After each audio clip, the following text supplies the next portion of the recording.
So when it comes to radio station, you do need the ISRC code. They have to have that code, and you get it from RISA. Now, I know over the last however many years, there's been a lot of bad talk about SAMRO, SAMPRA, RISA, Capasso. It's getting better. They are making it way easier for you to register with them. So register with RISA, get your code, right? Because radio stations will not playlist your music without the code. Okay, so that's really, really important. Then register with SAMRO. Register with SAMPRA. Register with Capasso. Okay? It's really important to have all of your details there so that you can get royalties. I don't know how many bands that I've spoken to and artists that are established that have lost out on royalties because they were just like, oh, it's fine. I don't need to register. I know it's like a pain to go and sit on a website, fill in a form, etc. And you're not sure if you're going to get royalties. But what if you do? What if your song does get playlisted? Another important thing is that if you are writing music with someone else, so there's two of you, right? Make sure that you have your publishing details sorted in terms of percentages.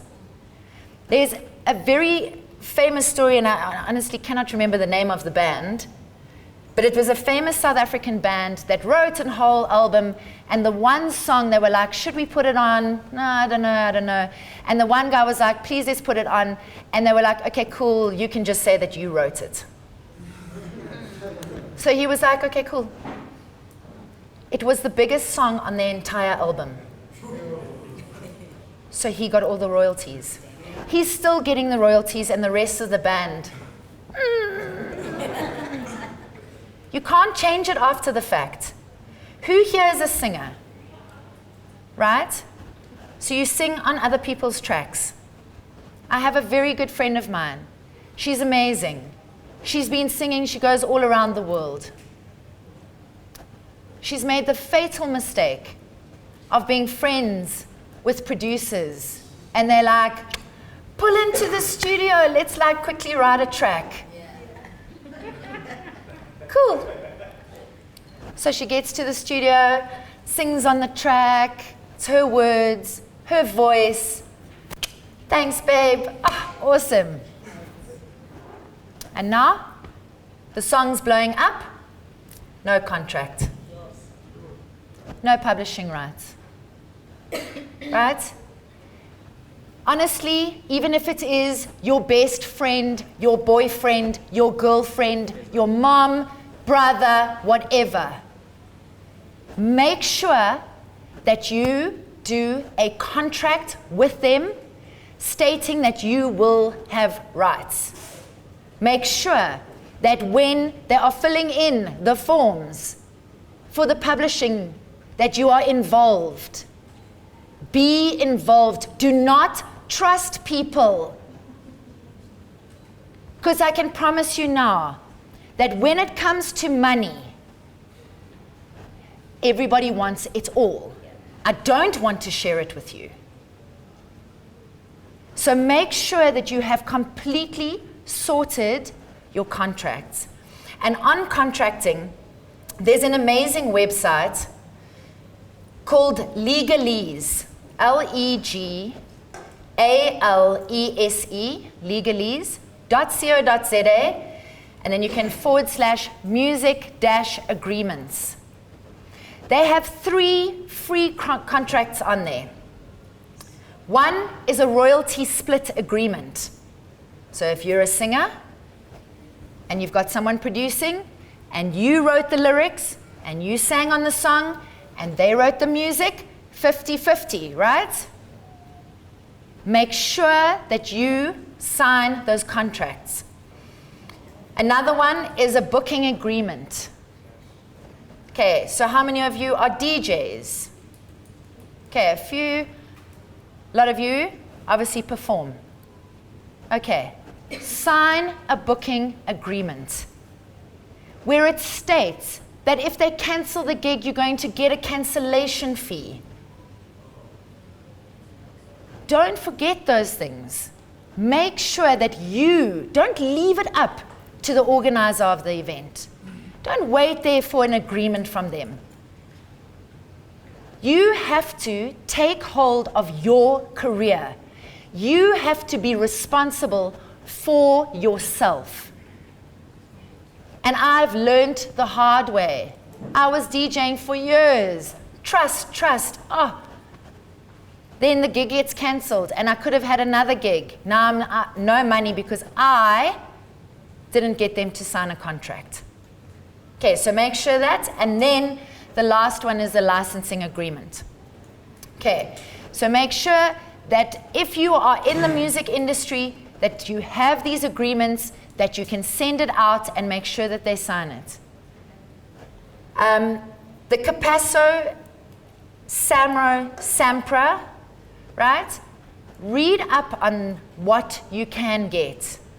Do you know that if you play at a music festival, the music festival should have forms for you to fill in for each song that you played so you can get royalties?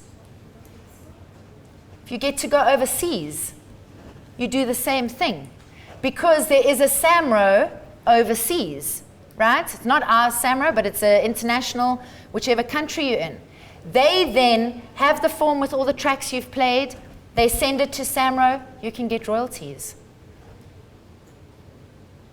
I know that there's been a lot of stuff around about the SABC, about royalties.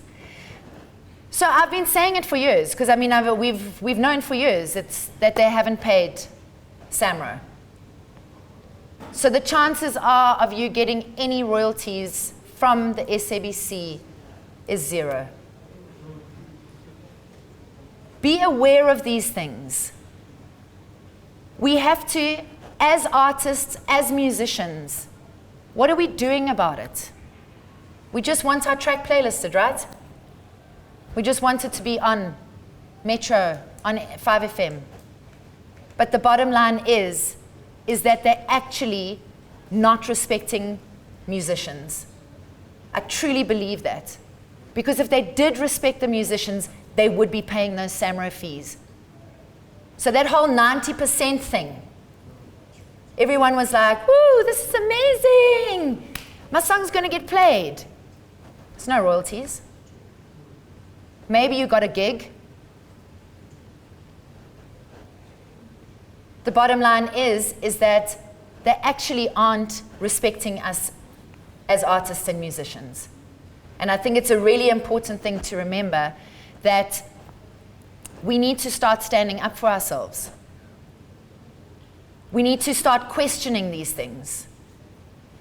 In terms of radio, if you are doing podcasts, let's say for instance, and you play songs on your podcast, please remember that you cannot make it a downloadable link. Okay? So that music doesn't belong to you. Even if you bought it. I bought it on iTunes. Okay, cool. It's not yours. You cannot allow other people to download it. So please remember that don't make it downloadable. People can then listen to it because you will get into trouble.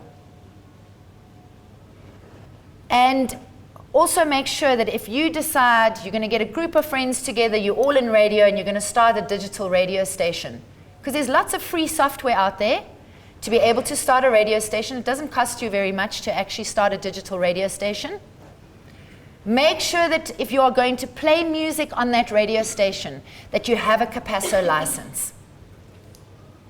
That you are filling in the forms and sending them through so that people can get their royalties. I find it so incredibly almost depressing that people that love music supposedly will download illegally They'll just play it on their station, etc. Right? We have to respect that we need to pay for stuff. I put in, if I was a musician and I put in hours on working on a track, I want to get some money back, right? Because what am I doing this for?